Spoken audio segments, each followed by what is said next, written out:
আসসালামু আলাইকুম। সম্মানিত এসএসসি পরীক্ষার্থীবৃন্দ, সবাইকে জানাই আন্তরিক শুভেচ্ছা ও অভিনন্দন। আজ আমি আপনাদেরকে দেখাবো কিভাবে 2025 সালের এসএসসি পরীক্ষার ফলাফল দেখবেন।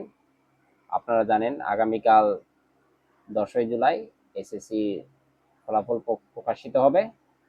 তাই কিভাবে আপনারা ফলাফল দেখবেন আমি সে বিষয়টি আজকে আপনাদেরকে দেখাবো। আপনারা মোবাইল এবং ল্যাপটপ অথবা ডেস্কটপ কম্পিউটার যে কোনো মাধ্যমেই আপনারা দেখতে পারেন।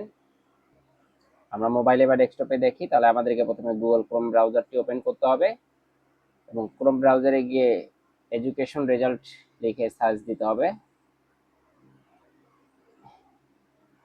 এডুকেশন বোর্ড বাংলাদেশ এটি লিখে সার্চ দিতে হবে। যে আপনারা দেখতে পাচ্ছেন আমরা এডুকেশন বোর্ড বাংলাদেশে সার্চ দিই, আপনারা দেখতে পাচ্ছেন এডুকেশন বোর্ড বাংলাদেশ লিখে সার্চ দিলে আমাদের এই ধরনের ইন্টারফেস চলে আসবে এবং আমরা এখানে আগামীকাল এই ফাঁকা ঘরগুলো পূরণ করব।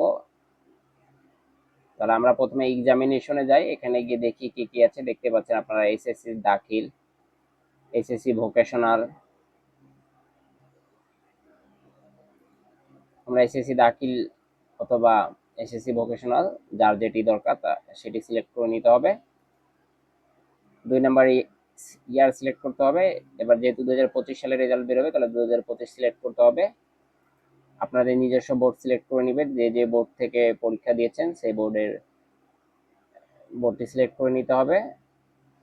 তাহলে আমি দিনাজপুর বোর্ড সিলেক্ট করে নিই। এরপরে আপনাদের এডমিট কার্ডে দেওয়া রোল নাম্বারটি এখানে বসাবেন, এরপরে রেজিস্ট্রেশন নাম্বারটি এখানে বসাবেন। তারপর এখানে আপনারা দেখতে পাচ্ছেন 1+3, তাহলে 1+3 যোগ করলে হবে 4। আমরা এখানে 4 বসাবো। বসার পরে আমরা এখানে সাবমিট অপশনে ক্লিক করলে আমাদের কাঙ্ক্ষিত সেই রেজাল্টটি চলে আসবে।